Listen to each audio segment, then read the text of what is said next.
Hello YouTube. Today I would like to talk about my vintage TAMIYA RC cars.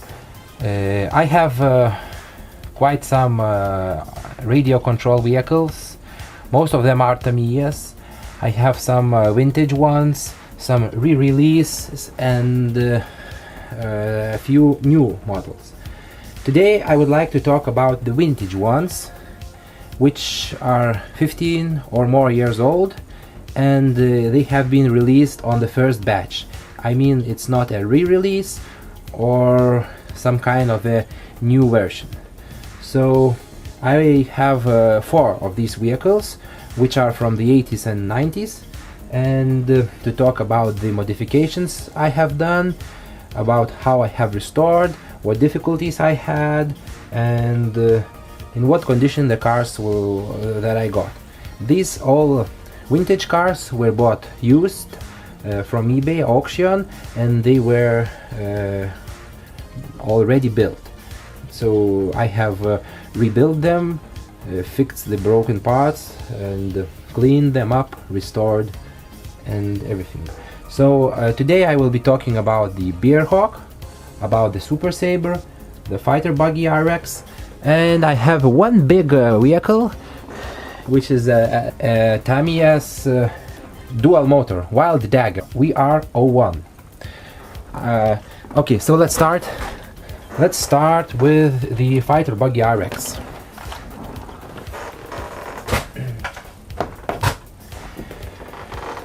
This was my first vintage TAMIYA car. As I said, I am a collector and a racer of radio control vehicles, and I got into the vintage TAMIYAs quite recently.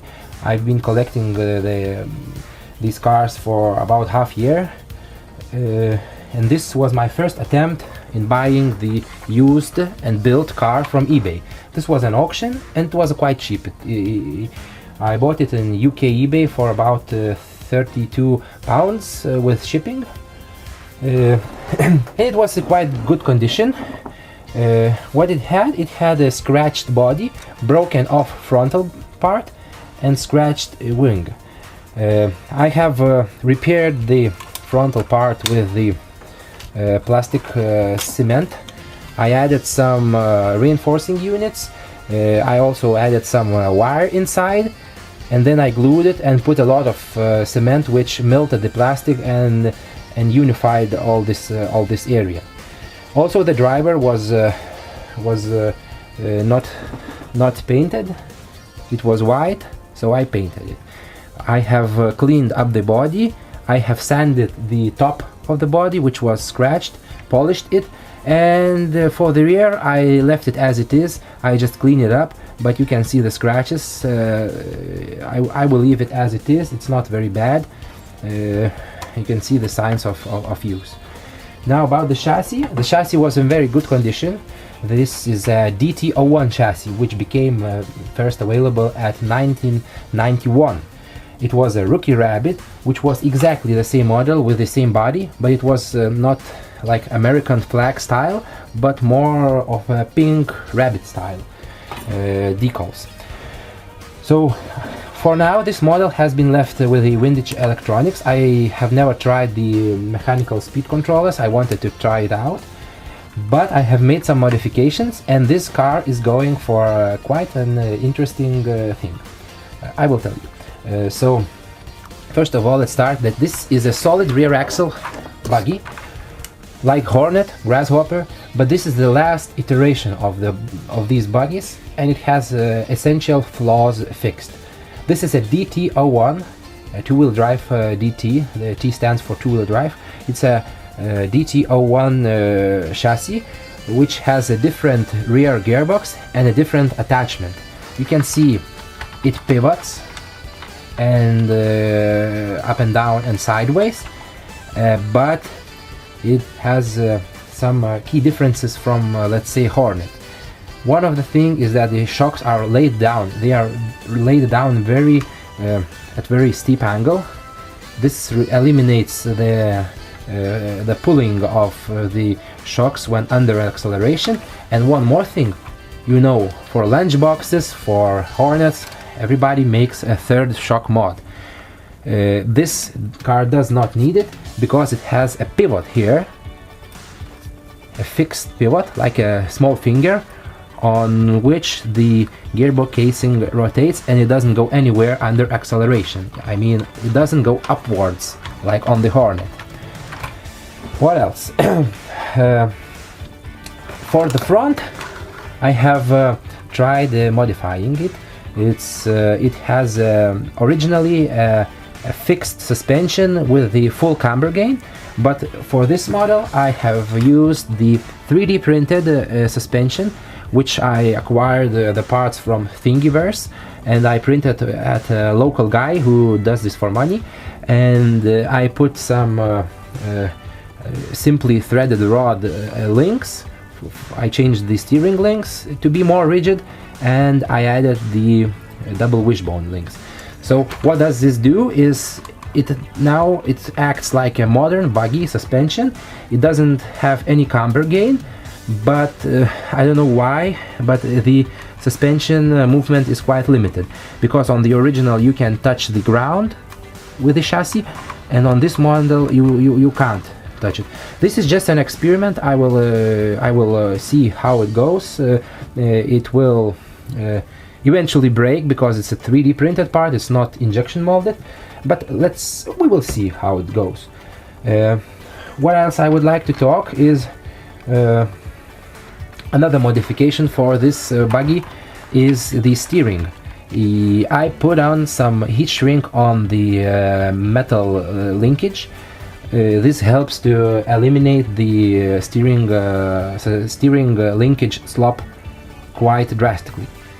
So now the servo is moving, but the steering itself is quite tight, and you can see the wheels are not original. The wheels are being prepared for a special occasion. We are having a winter indoor racing season, mostly for touring cars, formulas, and there is a class for buggies, and there is a class for stock buggies, which they ran a brushed motor, 21 turn. This is the Antsman, the Apsima, and LRP. All they are required to use these 21 turn motors. So this upcoming Sunday I will be going to race on the carpet. So this I put some modern carpet tires for the fronts. Because of my updated suspension, I couldn't put anything more than the original Tamiya wheels, which are from the Wild One. And what I will be doing, I will be taking off the radio and MSC. I will be taking them off, and I will be putting a modern ASC and 2.4 GHz receiver. I have determined to race in this winter season for fun. I'm not going to race for a competition, but I will be just racing my vintage cars, my odd Tamiya cars, which are going to be maybe more fun for the spectators and for other racers to show, to talk, and to show the history, to show the vintage cars. I'm not going for the wins because this car is not very comparable to modern buggies, which are going to be racing in that class. What else I would like to talk is I'm always like putting in long aerial for the looks, for the classic looks. I also put the small flag, which was used to identify the frequency of the crystal. So it's just for the fun. I put a small red light on the rear. I put the DTO3 optional shocks, oil shocks, which are Tamiya's CV8s. They are cheap shocks, but they are very good. What I did for them is just I polished the shafts because they were quite rough. So compared to the Tamiya Hornet, this suspension is much better, and it doesn't do the bouncing and this buggy goes quite well, but still having this very iconic and nice rear axle, which is solid like on today's crawlers. Okay, so about this buggy I have finished. Let's talk about the other models I would like to present you. Now I would like to talk about the Bearhawk. As you can see, this Bearhawk has the wheels borrowed from my previous fighter buggy. I bought this buggy from eBay also. It was in quite good condition. It is run, but not too much. It has a few scratches, and it didn't have any broken parts except the main chassis attachment at the front here is splitting, but I will see how it goes. If needed, I will buy a Blitzer Beetle or other Falcon chassis because it's readily available. Okay, so I restored this car. It had a yellow body, so I stripped the paint using acetone, and I painted it with Tamiya blue paint with an airbrush. It turned out quite good, and when putting on the clear varnish, I ruined the body a little bit, which was very sad, and out of anxiety I just took the flat varnish and shot the whole body. So now it's, as you can see, it's matte, but it hid the blemishes. It's not bad. For the decals, I use the MCI reproduction decals. They are very good decals. Just when you order them, don't forget to put on the varnish. There is an option when you buy. Okay, let's talk about modifications. First modification you see is oil shocks. These are from AliExpress, no-name Chinese oil shocks. These are, the front ones are even smaller for the 1/16 scale vehicles, and the rears are normal shocks. But the length is correct for this model. I put on the red ones because the car originally came with red friction shocks, but they work very nice, and the suspension is very smooth and soft. Also, I polished the shafts. It helps a lot when polishing poor shocks shafts. What else? I made some modifications for the looks. I put on some lights. It goes in very nicely because this is unusual, realistic buggy without the wing, and these lights go on the chassis, so I can remove the body without any wiring. I put a small PCB strip with the two red LEDs. I made it on SMD plate just to have it very small, but it has some tail lights, and also I put the cooling fan, which is absolutely not required because this motor runs cool, but it's just for the looks, you know, to have like an air-cooled motor. Okay, let's take off the body and talk about the inside.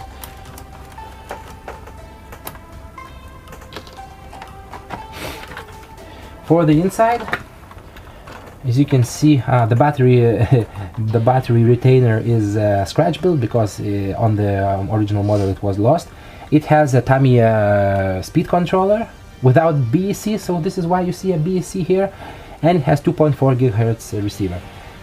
I still use this antenna just for the looks, but the wire is much shorter. Because now it's winter and I like to run in the snow, especially in the new snow, fresh, not the ones that are with salt and where cars go frequently. I like to run in the snow, and the chassis fills up with the snow, and I had a few times short on the speed controller, so I put some clear film like Lexan on top of the speed controller just to cover it from getting snow directly on. No modifications were made. As you can see, maybe the steering links should be changed to the beefier ones because these are like on an aircraft wings. I think that's all. This buggy goes quite well compared to the Tamiya old buggies. This is more like a modern buggy, but it has some flaws. For example, it has a quite enormous bump steer, and it's opposite that you would like to have, because when you compress the suspension, the wheels tow out. This is not good, because during the cornering, the outside wheel, which should be turning, will have less turning, because when it compresses down, it goes outwards. So it's about the bear hawk. Now I would like to speak a little bit about the Super Saber. I forgot to mention that the bear hawk is from the year 1991, and it was, even though it was based on the Falcon chassis, it's quite different. It has different suspension arms, just the chassis top is the same. This model is more like a Blitzer Beetle or Stadium Blitzer or Stadium Thunder. Okay, now the Super Saber. This was much more expensive when I bought it from eBay, and it was, it's quite a rare model. It has this amazing space buggy look, and it was quite beat up, so I had to repair it. This model came out in 1988, and it was a second model on the Boomerang chassis, which was a replacement, a better chassis for the Hotshot, but it shares most of the components that the Hotshot had. For this buggy, I left everything stock, except did some modifications, and I now have put on some, let's say, modern wheels, because the old ones are quite hard and dried up, so they are only for display purposes, but these can be run. There's an interesting thing, that the body came painted in original color, but it was hand brush painted. You can see the brush strokes. It adds to its unique look, because it has a history. The previous owner used the brush, so I just left it.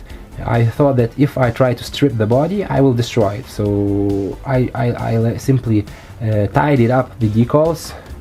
There was some peeling off decals. I have tidied them up, glued them up, changed the blacks to the my own adhesive film, took off the bad decals, repaired all this framing around. I made it from black film, and I think I will leave the body as it is. As you can see, it has an original tray, which was also hand painted, but I painted it sprayed it in black. This model has all the original electronics, the mechanical speed controller, the original silver can motor. You can see you can identify it by the white end bell, and it has very nice features, like these holes everywhere for routing the wires. This is very interesting, because the wires can be routed from the electronics to the components very tightly. What I did is I simply used this part and offsetted it outside to accommodate my LiPo batteries, because it was used for originally for a 6-cell hump pack, which had a hump. I mean that there is a battery door and there is a space for that hump I told you. So okay, now we have this model. I think it was run quite a lot. It has a few scratches on bottom.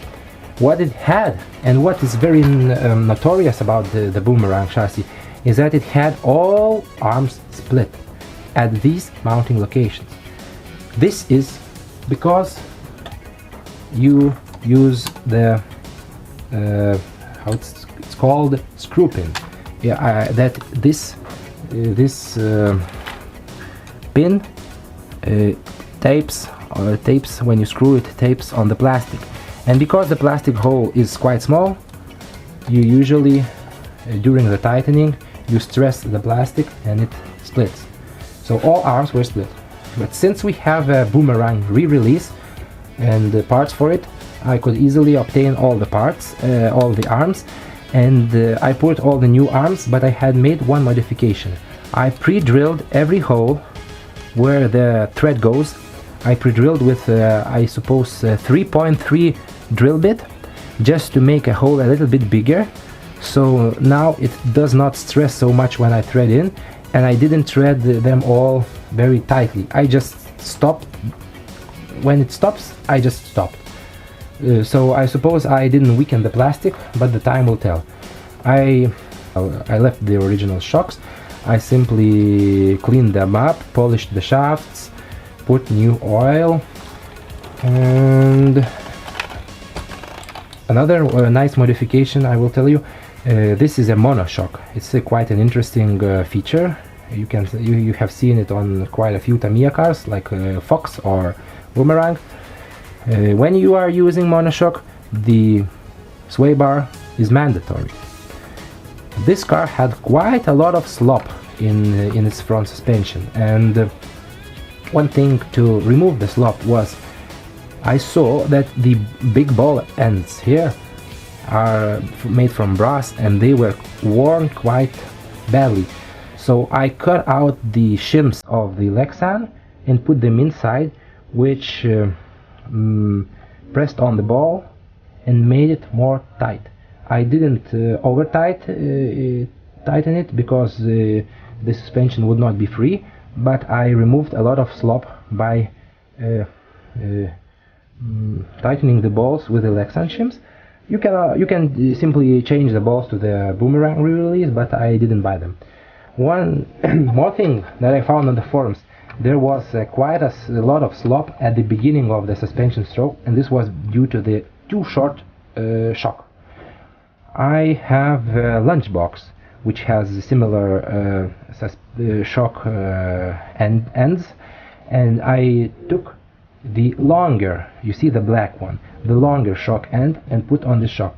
This increased the total length on the shock and removed the initial slop.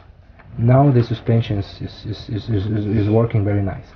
As you can see, this buggy has a very interesting feature. It has a big travel, which is unusual. It's more like of a basher type buggy because it has a very large travel, and when it sits, it has a big ground clearance. So I think that's all about the Super Saber. This for me, this buggy is probably the most vintage and important, because I don't have any more valuable or older buggies.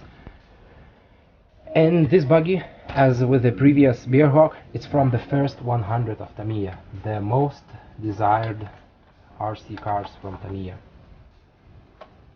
And now I would like to talk about the monster truck instead.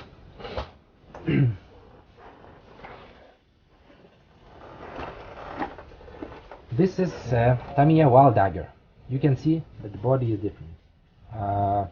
Okay, this I bought to experiment with a dual engine RC car because I never had one, and since this car is vintage but not very old, it's from 1999, I thought that I will go a little bit further with it and I will try modifying it. So I will talk about the features I made for this car. The first thing you see is, you know that Wild Dagger has a modern pickup truck body, a blue one. Model came with that body, which is in average condition. I will be running it, but I always liked the Proline 50s Chevy body, and I always wanted to test it out. So first thing I bought the body, a new body for the car. I will show you the body. Okay, I have made it with the lights. show you. Here are the lights, front and small rear lights. As I like to do with my TAMIYA models, I like to have a body with lights but with no wires attached. So as you can see, I have glued the lights in the fronts, the rear lights are screwed in, I have all the wiring, the resistors are near the LEDs, and there is a power input. As you can see, I have no connectors. I simply use a stripped wire, a thick piece of stripped wire at each body mount. There's negative and it's positive, and I have a stripped wire here. And when I put on the body and when I clip it with clips, it presses down and makes the contact for electricity. Now about the chassis. This monster truck during these times was even compared to the Traxxas E-Max, but this Traxxas E-Max is 1/8 scale. This is still 1/10 scale. First thing, I changed the body mountings for the new body because it was interfering with shock towers. Now shock towers are made from 3D printed material. I found it on 3D warehouse for the SketchUp. I found the models. I have modified the models on computer and gave it to the same guy for printing. What it does, it raises up the shock mounting positions considerably because the original shocks are like an on-road car. They are very short and very short stroke. So I used this shock tower to be able to put on the 100 or probably 90 millimeter shocks. These shocks, the red shocks are from Carson. I bought it from Tamiko, and I used some soft springs I had. I used yellow springs to match the body, red shocks and yellow springs to match the orange, red and yellow body. With this suspension we have quite a lot of stroke. The car came with the similar style wheels originally, but the rubber was dried up and it was cracked. So I removed the wheels. They were glued with cyanoacrylate, so I removed it with a heat gun. I saved the rims, but for the wheels I bought these from AliExpress, I suppose in Europe shop. It has exactly the same wheels as original, and they are very soft. They come with foam insides. They are much better than TAMIYA wheels, and they cost about 22 euros with the rims, and I took off the rims and used for my other projects. What's interesting about this chassis, it's a dual motor. Because it's a dual motor, it is absolutely symmetrical. In stock condition, this chassis comes with only front wheel steering, and what I did was a 4-wheel steering. I will show you.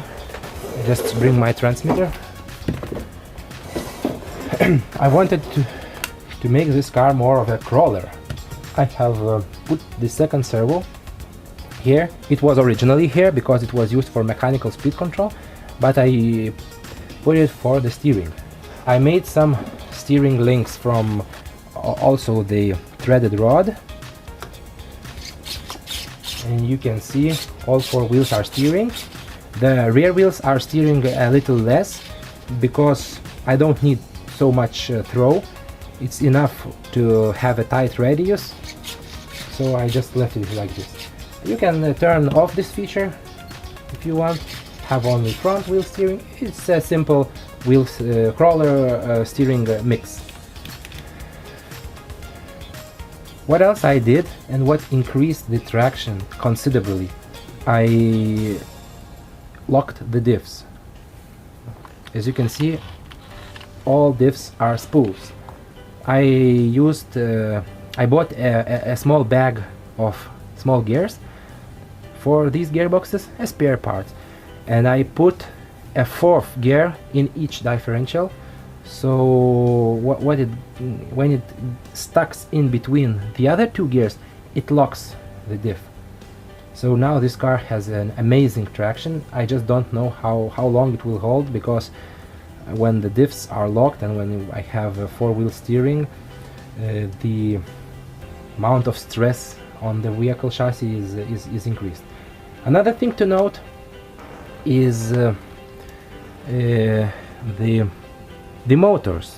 They turn in opposite directions, so you cannot use the motor with the timing. I suppose I mentioned previously the stock racing motors, they are not timed. What else I did? It's just simply to save some money. I didn't buy the two sprues of suspension arms to have front suspension arms on the rear to have the steering. What I did is I simply bought the upright sprue and I put it on the rear suspension arms. What this did was that I have increased the track width of the rear. Thus my dog bones didn't fit and I have to make new links, a custom longer ones. So for the links I used previously mentioned 3mm threaded rod and TAMIYA ball ends and balls. And for the dog bone, I bought this from AliExpress. It was like €2 for pair. They were 1 centimeter longer. Like originals are, I remember 71mm, and these one are 81. So now they fit perfectly. But I have a wider track width at the rear. I had to deal with the front. So for the front, I made a different approach. I used the hub extensions, also from AliExpress. These are 15mm hub extensions. And what this did was to compensate for the increased track width. And now I have a much wider car. It's 1 centimeter, 1 centimeter, 1 centimeter, 1 centimeter. And but it has the same front and rear. But you can always buy the full front suspension for the rear to have the original parts. So this car was used for modifying. I have a Traxxas Stampede 4x4 and this car goes better. It's amazing how this old monster truck can be transformed. I will not be running it as a Stampede because the Stampede, you know, the Traxxas models are indestructible. This model is more for show or for some mild running. I'm not going to jump off the building with this car. So for today I think I'm finished with my vintage cars. I don't have any more vintage cars. I have another cars I would like to show you next time.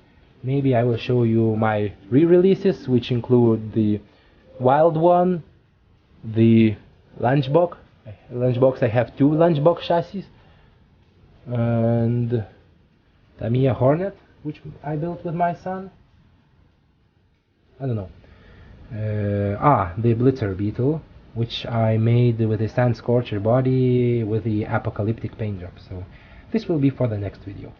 So thank you very much for watching. Please like my videos and subscribe to my channel. I will try to show you more of my TAMIYA hobby.